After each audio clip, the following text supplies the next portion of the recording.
Good morning, my name is Myriam Glez. I'm the founder of Athlete Soul. I welcome you to this webinar. We're gonna get started straight away. Give me a few seconds to share my screen, and we're gonna go through a little bit of an introduction to start with on this series of educational webinar from Athlete Soul. First and foremost, I wanna give you a little bit of an overview of Athlete Soul and what we do. We are a non-profit organization that was founded by former athletes. We support athletes as they transition out of sport and raise awareness about the challenges of athletic retirement. We offer this type of event, educational event online, as well as a range of resources on our website, transition coaching and career acceleration coaching. About the webinar today, I just wanted to let you know that all of you are muted. You will be able to ask some questions though, so you can do that by typing your question in the chat window, and then we will review all questions and answer them at the end of the presentation. The outline for today, we start with a 20 to 30-minute presentation, and then we will go through the question and answers after that. The webinar is being recorded. You will receive a copy of the recording. It will also be available on our website.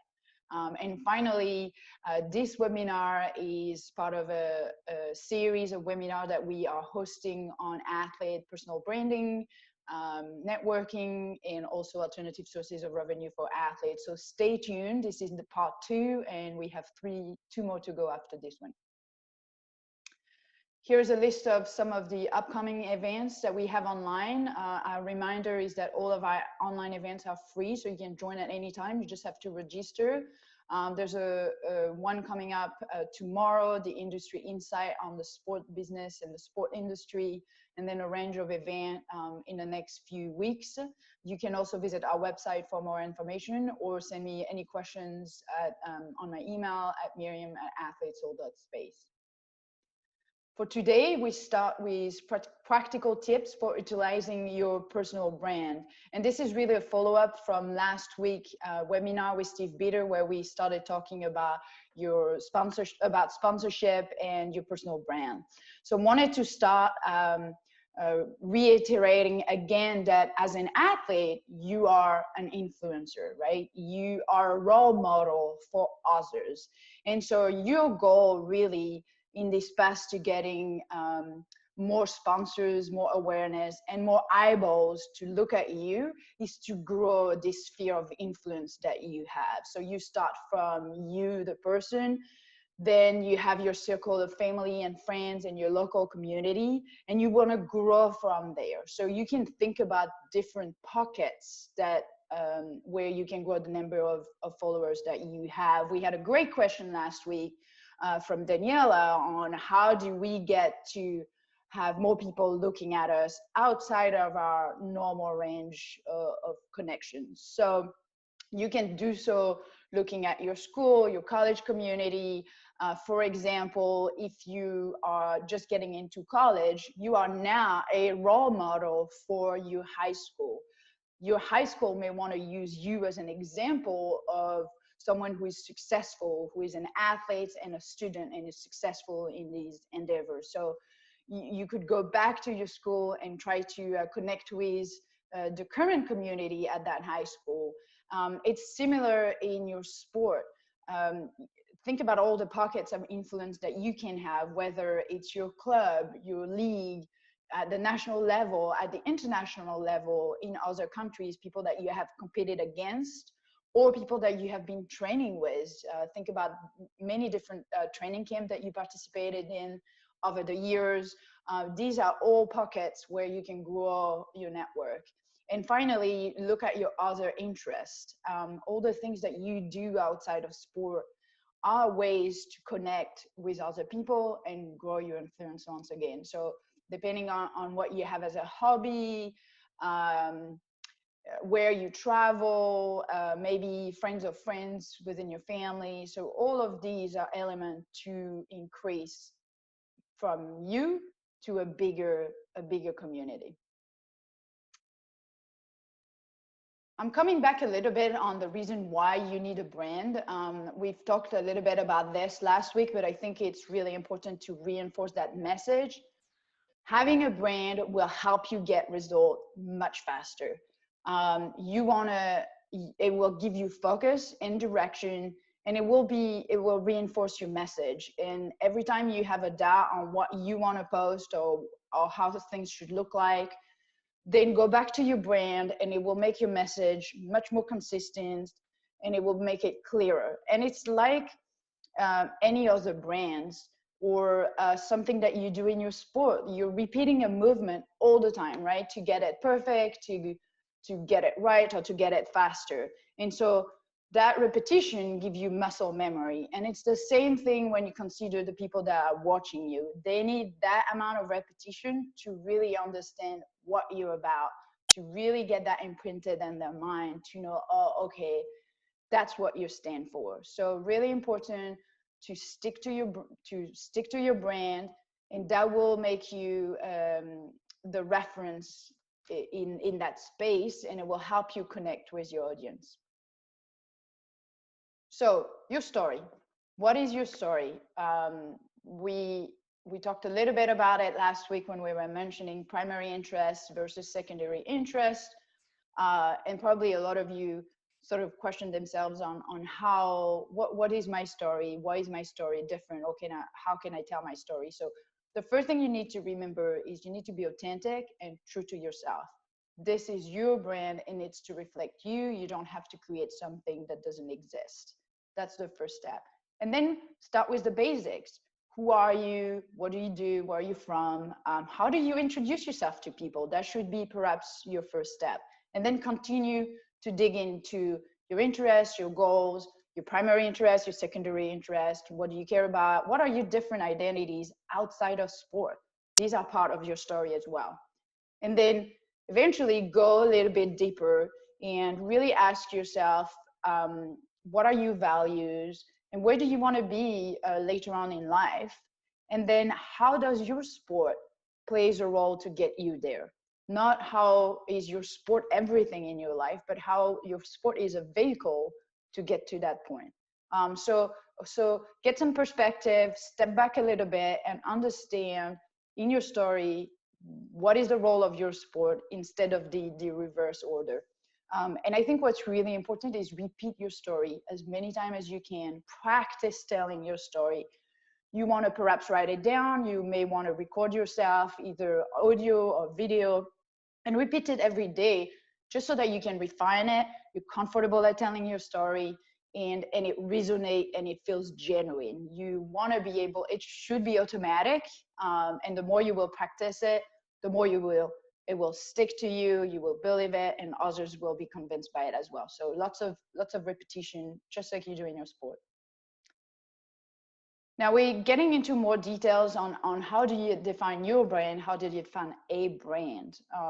Who are you, what's your message, and how do you tell that in practice? So think about all of the way that you visually could represent your brand. And that comes from image, color palettes, combination of colors, combination of images, your language. What are the favorite words that you like to use that people have noticed? Use them. Your hairstyle, your clothing, the design that you like, your facial expressions. Maybe you want to just use an emoji all the time and go back to it, and people will know you for that. And then your pre-post game rituals.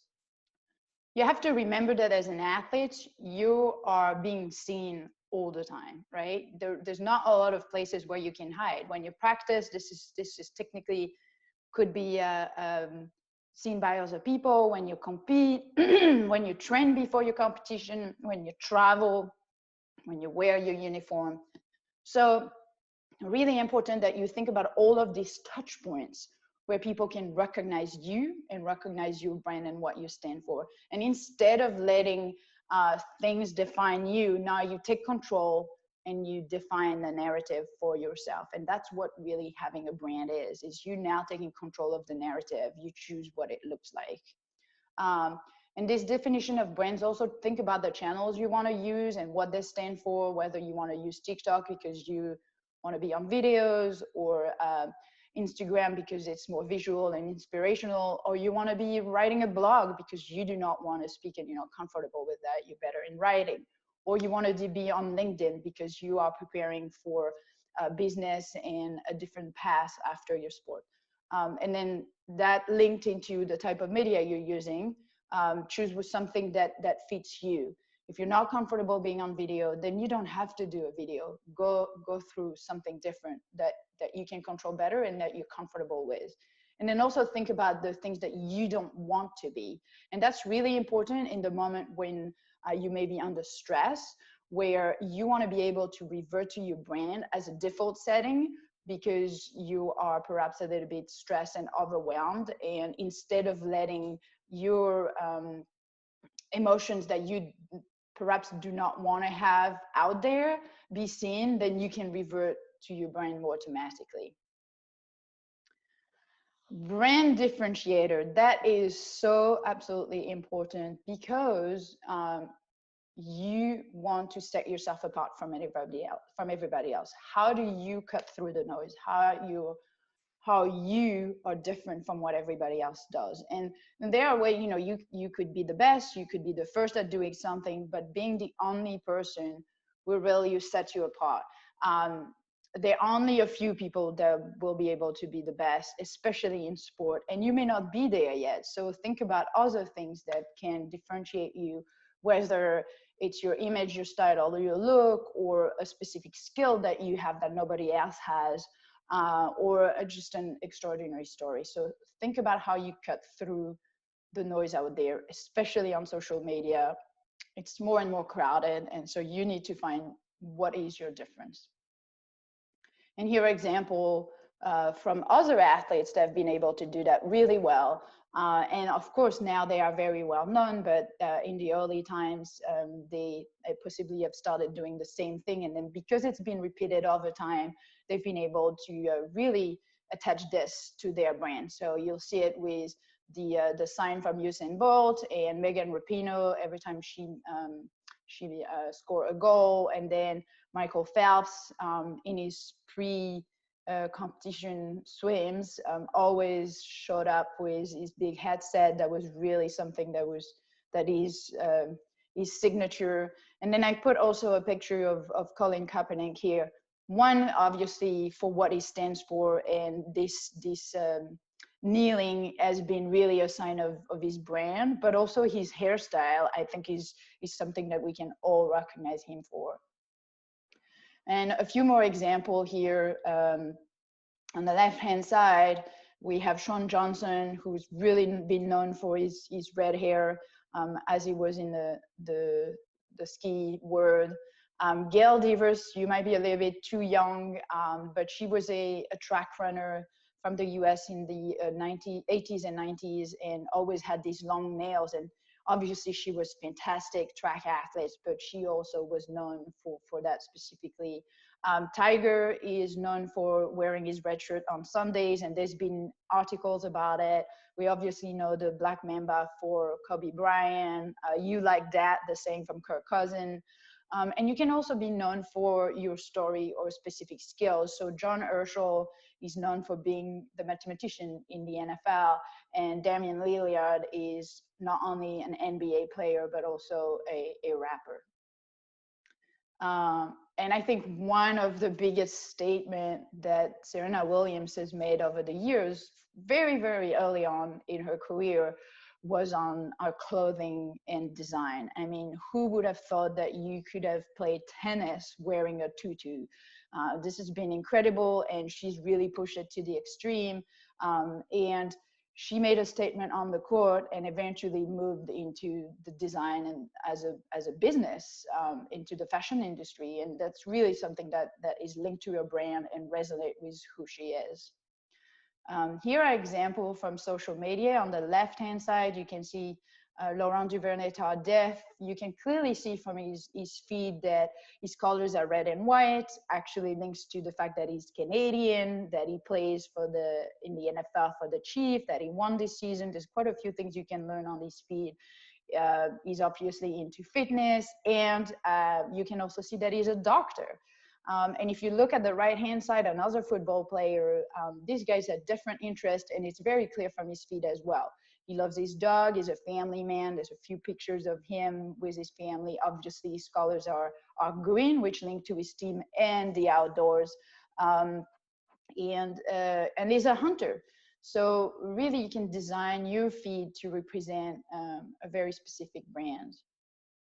This one is on Chene. She is a professional basketball player for the LA Sparks in LA. Her colors obviously relate to her team with the yellow, but there's some really interesting feed in here where she's posted in Spanish. It doesn't really matter whether she can speak Spanish or not. She's just showing that she has a link to her audience, being in LA and being able to relate to them. She's been an advocate for equal pay. There's a few posts on her feed about that. And she's also sharing about her clothing style, her on-court outfit, but also what she would wear as an ESPN analyst. So a few examples of what you could be posting as well. And finally, I want to talk to you a little bit on focus and planning, because this is, we've talked about your branding, and now you need to think about how you're going to implement that, right? So the preparation is really important. And I've put here to learn more about the platform, the social media platform mechanics. And I think that's really important because all of you know how to make a post on the different social channel. You're very comfortable with this.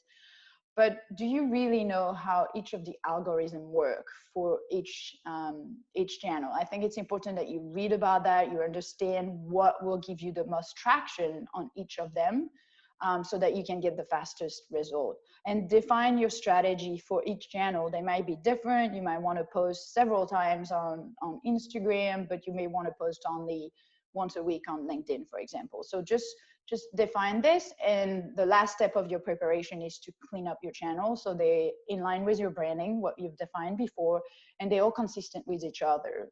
Even if you have a specific strategy for each channel, you still want to have an overall view of what your brand and how it's portrayed across all of these channels. Fine. And then after that, once you've done your preparation, execute your plan. So schedule 6 months out, and then apply it every day. And you want to be consistent for at least 3 months. You want to post regularly.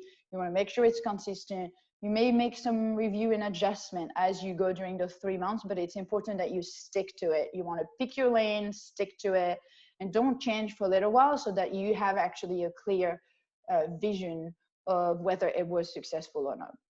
Okay? And then what you share, what to share. Here are examples, from some of the most famous athletes, but that gives you an idea of, you can share about your sport, you can share about your family, you can share about your dogs, you can share about your vacation, you can share within your sport. There's also things that you can do. Start thinking about the technicalities of your sport, about your competition, your training camps, where do you travel with your sport, maybe some strategies, things that you do with your teammate and coaches, and consider all the things that you may think are perhaps quite clear and evident. They might not be evident to your audience. Your audience is not necessarily a technical audience. They might not be the fan within your sport. They may be a larger audience. So you need to teach them. And the more you can teach them, the more you're going to expand to an audience that's different than your specific sport. And share about your life. Share about what you like, the people you hang out with, if they want to, obviously, your family, your friends. What do you do in your free time? Do you have any hobbies? And really expand the dimension of your story. Here is an example of Dara Torres, who was a 5-time Olympic swimmer. She's got a really good consistency on her feed, right? She posts every day on Instagram, and every day she posts a video. That's what she does. Her thing is the little video. It's a workout. She starts most days in a similar position, and it's really consistent across the board. Here are some examples of topics that you can use if you feel limited or you don't have any idea of where to start. Maybe this could give you some inspiration. And now I'm going to pass it on to Evan for the portion on reaching out. So I hope this was helpful, and let's see now how you can implement this to reach out to people. Thank you, Myriam. Yeah, and all that is really great. I mean, talking about creating your brand and then also making sure that other people are aware of exactly what your brand is about.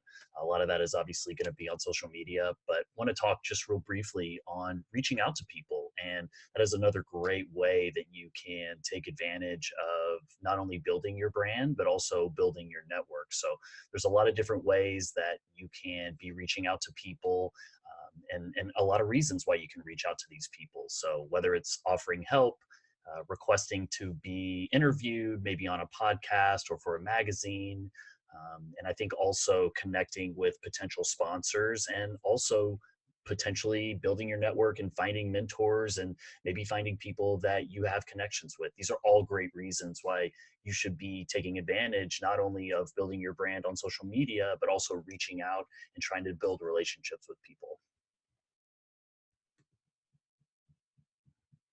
So understanding why we are reaching out, like I just talked about a second ago, I think understanding why is really crucial because it's really going to set the tone for how you are reaching out to these potential connections. And you need to understand what it is you're asking for. So, there's a lot of things when we're reaching out to professionals or people that exist within the branding or marketing world that we can ask for. We can ask for advice, the ability to either learn more about their job or maybe learn more about potential marketing or sponsorship opportunities. You can ask for a job. You can ask for information on their business. There's obviously a networking component. Whatever it is that you're reaching out for, you just need to understand why, because that's going to dictate a lot of how you are reaching out to these people. And it's also going to determine who you're reaching out to. You're going to reach out to different people depending on whether you're seeking a sponsorship opportunity or whether you're just trying to connect potentially with a former alumni from your school. It all matters. And I think understanding why you're reaching out is really crucial. Who you're reaching out to. So, we've been talking a lot about building the brand and potentially opening the doors to sponsorship opportunities. And I think understanding who those people are that we're seeking out. If it is a potential sponsorship opportunity, or maybe you're looking to do business with a certain company, that would probably fall under the realm of marketing or sponsorships or potentially partnerships. These are all kind of under the umbrella of people that you should be looking for. And I think understanding what those positions are, what departments they're in is really crucial. And then I think also doing research on these people. I mentioned a moment ago, maybe somebody from your hometown or your home state or your school. Those are people that are a lot easier to reach out. For instance, I'm from Texas. If I reach out and try and connect with somebody because of our Texas backgrounds, well, it might just be a small thing. To some people, it might not matter. But if you're from Texas, you fully understand that that's a big deal. And so that might allow me to potentially connect with that person. And I think just doing that research and understanding who you're reaching out to and why you're reaching out to can really dictate the best people to target your message to. We also have how we're going to reach out. So what platform, what medium are we going to reach out to these people over? So you've got email, you've got Twitter, obviously a lot of other social media. So personally, I think LinkedIn right now is a great way to connect. LinkedIn is essentially your virtual business card. It is a really easy way for people to not only see who you are in terms of a virtual resume, but it's got your picture there and it has everything that you would potentially need to connect with somebody. So I think LinkedIn is a great way to connect with these people. I think also email, like we talked about doing the research for the people you want to reach out to. Well, in part of that is like how to best reach out to these people. If they are not active on some of these other social media platforms, they may not be the best way to connect with these people. And so I think just understanding that there are multiple different ways to try and reach out to these people, but I would think you would probably have the most success in the professional world reaching out either over their business email or over LinkedIn. So what are we going to say? So now we've targeted what we want to ask for, and now we've targeted who we're going to ask for and how we're going to ask. What are we going to say to these people?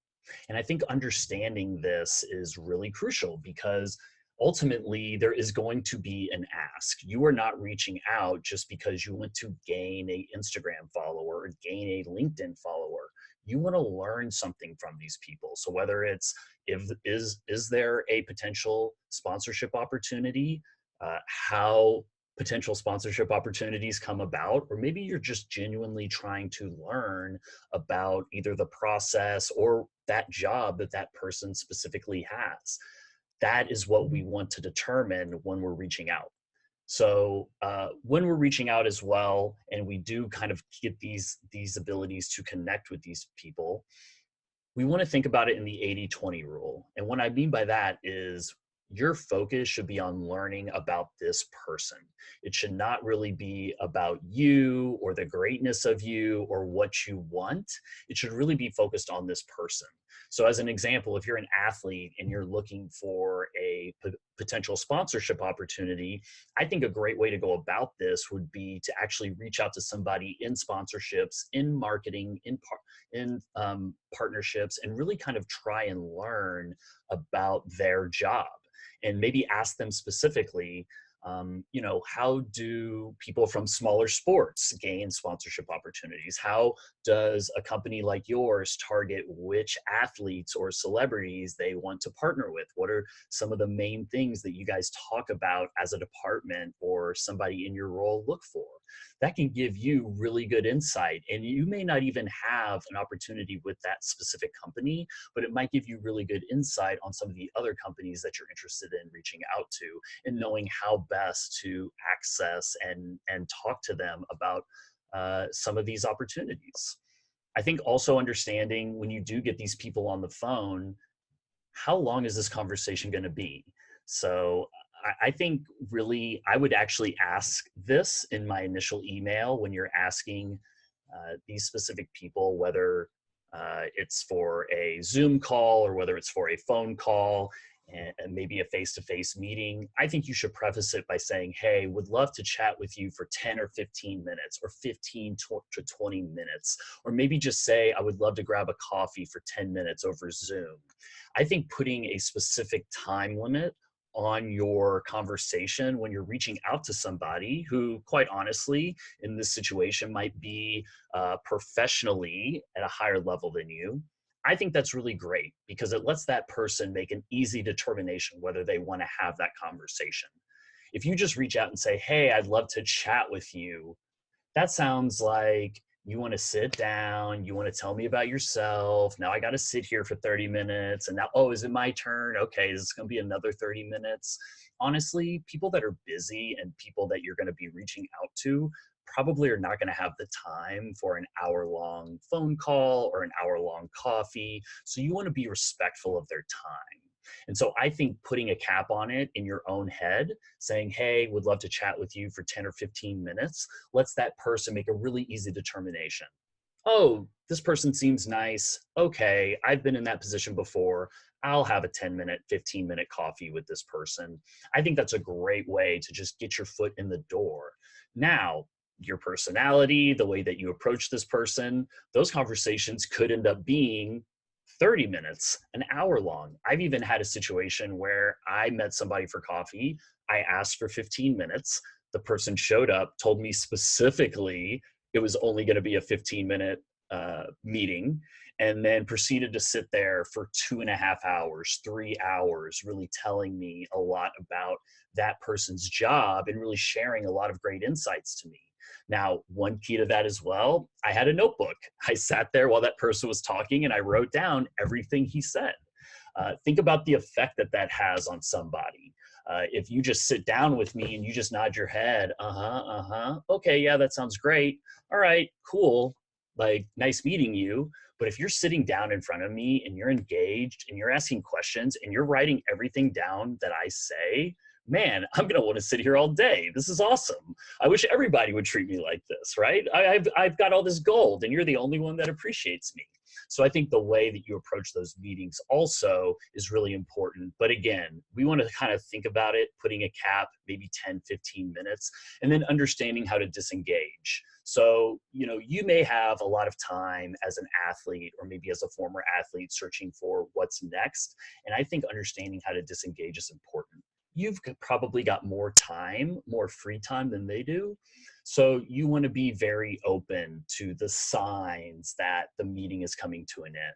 So again, if you do say 10, 15 minutes and you come up to that time, I think it's very reasonable just to say, hey, Shirley, I really appreciate you taking the time today. This is my last question. I know you're busy, so I really appreciate it. And they may either say, oh, yeah, Evan, thank you. Or they might say, no, actually, you know what? I have another 10, 15 minutes. You're writing down everything I'm saying. So I feel pretty important right now. I can sit here for another 10 minutes. So just understanding like their cues. And I think that's a good way to kind of preface it. But also if they start getting short with their answers, if you're kind of picking up that they might be getting a little tired of your line of questioning, or you kind of digging into maybe more specifics about their job that they may not be comfortable with, just try and be aware, pick up on that. And if they do kind of send off those vibes, just understand that like, okay, our time is up here. Let me politely disengage. And like I said, I think just saying, hey, Mr. Robinson, I really appreciate you taking the time today. Is there anything I can do to help you? I will follow up with you by email. And just really understanding that, anything more than 10, 15 minutes is bonus. So the follow-up. This is probably one of the more crucial aspects of networking and really just obviously building relationships and potentially finding out about these opportunities that could be available to you. So what are you going to say after the meeting? So like we just spoke about a moment ago, you could easily tell that person, hey, I'd love to follow up with you and just share some of what I'm doing, or I'd love to follow up with you and keep in touch. More oftentimes, people are definitely going to be open to that. And I think, what do you say? Well, you want to be appreciative. You want to be grateful for the time that that person gave you, because they don't have to give you time. And you're probably going to have to reach out to a number of people just to get one or two of these types of meetings. That's perfectly fine. Let that person know that that means a lot to you. And I think that that is a really great step, not only to learn in terms of networking, but just in terms of life. This person is taking time out of their day, they're busy, and you just want to make sure that you are showing the adequate respect and gratitude towards that person. And I think also just kind of like letting them know, if you guys did discuss next steps at that meeting, maybe they offered something like, oh, would love to have you come shadow me for an afternoon, or maybe they mentioned something about following up with like a PowerPoint presentation or a document that outlines more information about sponsorship opportunities or job descriptions, whatever it might be. That is a great opening for you to then ask for that in the follow-up. Hey, Mr. Robinson, really appreciate you taking the time yesterday to meet with me. I certainly learned a lot. I really enjoyed what you said about A, B, and C. Just curious, I know you had mentioned before about sharing a little bit of information about sponsorship opportunities and how they come about in the sacred document that you keep in your desk. If you wouldn't mind sharing, I would be really appreciative of that. Thank you so much again. And I look forward to chatting with you soon. And I would probably say one of the other big pieces of this is this follow-up. That's great. We definitely want to show appreciation for that one meeting. But I think also think about maintaining relationships. It's not only this follow-up, but it's the subsequent follow-ups. 2, 3, 6 months down the line, checking in with these people. I can tell you from personal experience as a former NFL and college football coach, I've talked to a lot of young coaches, and a lot of times I have one conversation with them because a family friend or maybe a friend from school asked me to talk to their nephew or somebody they were connected to, and I never talked to that person again. That's perfectly fine. But the handful of people that actually do reach back out to me and kind of share with me, hey coach, just wanted you to know I got my first paying job at this school. That makes me feel good. And maybe I didn't have a part in helping that person get that next job. But just to know that that person cared enough and maybe was affected enough, or maybe appreciative enough of the time that I took out to talk to them previously, meant a lot. And so that does mean a lot. And I can also tell you from personal experience that I've also helped get people jobs because they've contacted me at the right time. And I just had happened to got off the phone the previous week with another friend who was looking for a football coach. And then one thing leads to another, and I introduced these two, and then this person gets a job. So just want to kind of highlight that maintaining these relationships is very, very important. And so that's definitely something you should think about when we're talking about reaching out, having these meetings, making these connections, and then following up and having the ability to maintain these relationships. So with that, I'm going to throw it back to Myriam so she can conclude our event. Thank you guys so much. Thank you, Evan. We're going to go through the question. We have a few coming already. So we're going to start. Andrea has a few questions.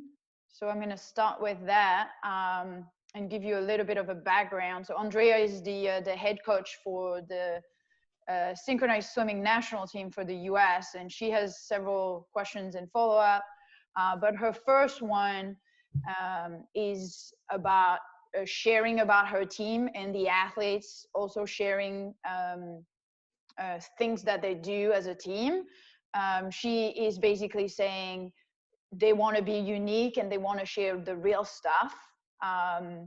And the question is, but how much do we share if we're competing against other countries and it feels that we cannot share everything? So do you have any answer for her? I certainly do. But maybe we can get started with you, Evan. Sure. I think the first thing that comes to mind is just the process. You said this is the Team USA synchronized swimming. Mm-hmm. So there's probably a lot of things that they're doing that they probably think are very mundane or very just part of their normal day that a lot of people would really appreciate insight to. I definitely had this in my, pro and college coaching career where it's like, oh, well, this is just part of it. Like, of course, we're all going to be in the team meeting room. Of course, the quarterbacks are going to be sitting in this room watching film. But that's the stuff that really connects you to your audience because it's like behind the scenes, and it may not even be anything about like a specific routine or a specific play or specific strategy. It can just be your team kind of sitting around having their like mid-practice PB&Js. And that might be something that like a lot of people would find really cool and just kind of give your team and the players a little bit of a personality. And you're really not even sharing, it's just like everybody's sitting around, you snap a picture and you're starting to tell that narrative of kind of like showing the behind the scenes of the team. Well, and I think specifically for this group, it's defining the audience. Are you out to expand your audience and speak about your team and your sport to a larger number of people and reaching different people than the core of the sport? And I think that's what I would answer to Andrea is, are you worried about your competitors and revealing your strategy? But this is not necessarily the audience that you want to be speaking with. You guys are trying to expand your reach. You're trying to speak your language of your sport to other people, not necessarily reveal the strategy of your competition, your routine to your industry. You're really trying to go out of it. So definitely trying to share things that but most people don't know about your sport. and tell a story about each individual in that group, I think would be the starting point. She had some follow-up where she felt that she wants to share a lot as the coach and the team, but she's also worried that this could be perhaps a conflict with the organization, who is her employer, obviously, or maybe this is just a perception that she has. What do you think on that? I can only speak from my personal experience, and I had that kind of same mentality when I was coaching. I never wanted to like kind of show those behind the scenes moments, not for fear or anything like that, but it was just like, I just didn't feel comfortable doing that. Like, here I am, even if it's like something where I'm up in a press box before a game and snapping a photo, like that's really cool. And that would be cool to share with like my friends and my inner circle, kind of like this view, this awesome view, like 2 hours before the game. But for some reason I didn't do that. And not that I have like a regret about that, but like what would have been the big deal in doing that? So I look back a lot, and, you know, there's cool moments in the locker room that I have pictures of that I never posted just because I didn't want it to conflict with anything. And when I look back, I kind of look back at myself and think like, why did I think that was such a big deal? Like it's just a picture of like players walking around a locker room. It's just a picture of like what my view is going to be like for the game. And so I think I overthought that stuff a lot in my career, and looking back, like it would have been very cool to share with my friends and family. And so looking at it from my perspective, I think I built some of that stuff up too much in my head. And I think there's a real power in sharing something real and genuine, and perhaps sometimes showing imperfections as well. I think by showing imperfection, you also highlight other things that you do. You're resilient in the face of something being difficult, in the face of adversity. You're able to overcome things that you don't know how to do. You're someone who can learn. So I think it's trying to see the other side of what you're sharing and what that can look like. And I think we're starting to see that more and more from athletes. Just real quick, I think also this goes back to kind of like what we were saying before, where it's like, if you have a defined brand or you know exactly like why you're doing something, I think it makes it very easy. So if somebody were to come to you and say, hey, like what's with sharing like PB&J time on social media? Like that's your practice time. It should be about practice. If you know exactly why you're doing something like that, then it's like, you know, it's like, hey, look, we're trying to highlight these athletes. We're trying to show them in their real state, not just always in their swimsuit competing. And I think at least if you have that why, then if they do come to you at any point, then it's like, oh, well, you don't like that? Well, this is why I was doing this. And I think having that clarity can really help with some of this stuff too. Yeah. We have a second question from Danielle. She's an Olympian. She has noticed on the social media and Instagram that you can identify yourself under your name with different elements. So she's asking, how do I decide which one I should be using for my business account? How do I define myself, athletes, public figure, blogger?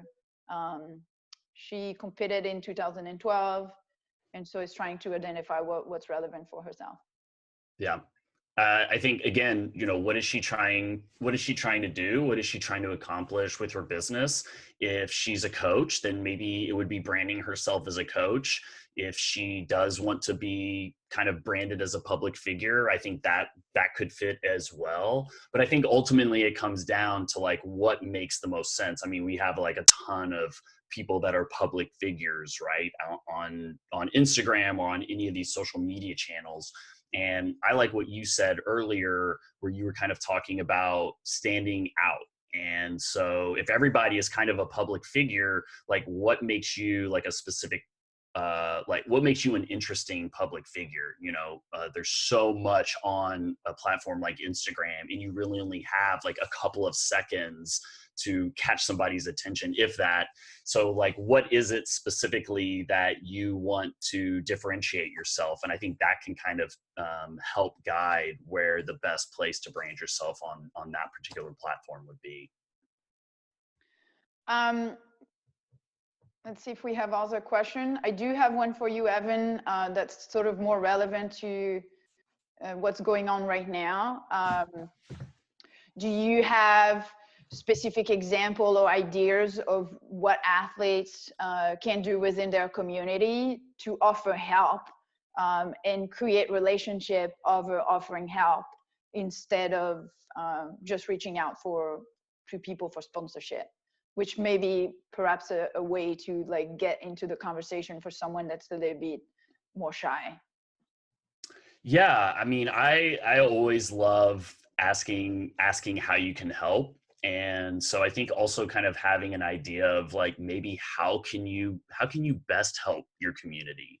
Is it through, efforts in partnership with, I don't know, a local food bank right now? Like, what would that look like? What are you willing to do?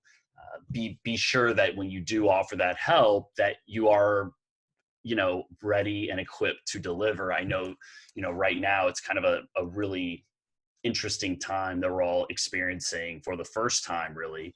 And so if you do offer, in this example, to help out at the local food bank, be prepared to deliver on that. But I do love that, because I think, yes, we want to find out about partnerships, and we want to find out about business, and we want to build our network. But I think also just having the ability to connect with people. And once you do find those people that you really do feel a connection to, asking them specifically how you can help them. But I think like right now, it's kind of understanding what you're prepared to do in terms of that help, and maybe getting advice from those people as well. Like, hey, I want to help. My idea is doing this, but is there anything else that you can think of that maybe I can do to help you? Yeah, absolutely. And I think there are opportunities to offer workout from home, or reach out to a member of your school team.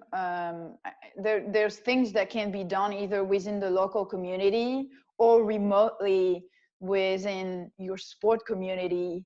As a role model and an elite athlete, you can provide that type of social support, physical support, just connection, or even writing little notes. Like, I think that would be a good way, reaching out to your high school team or your middle school team or your college, writing notes to your teammates or someone within the athletic department, or offering your help to the athletic department, or offering your help to your club or your league, in sending messages of hope or videos of hope or whatever that is. So I think there are different ways to be visible, but be genuine about it, and offer some good words to people. So I think this is the end of our question. We only have a few today.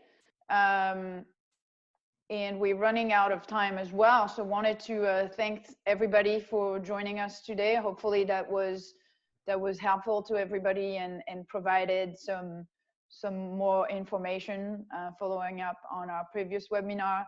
We'll have the presentation shared with all of you, and we'll have a recording as well.